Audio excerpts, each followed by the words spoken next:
আল্লাহ পাক তার প্রতি রহম করুন যে আমার এই কথাগুলোকে অন্যের কাছে পৌঁছে দিবে।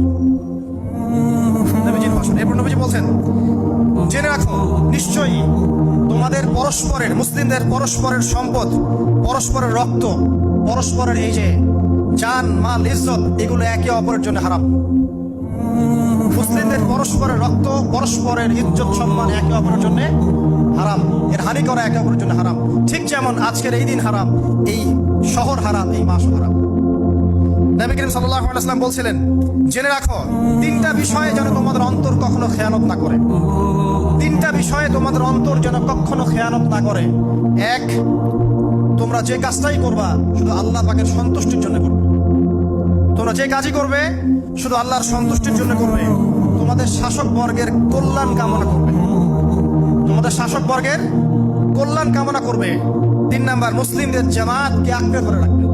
মুসলিমদের ইউনাইটেড কমিউনিটিকে আঁকড়ে ধরে থাকবে। এই তিনটা বিষয় পালনের ক্ষেত্রে তোমাদের অন্তর যেন খেয়ানত না করে।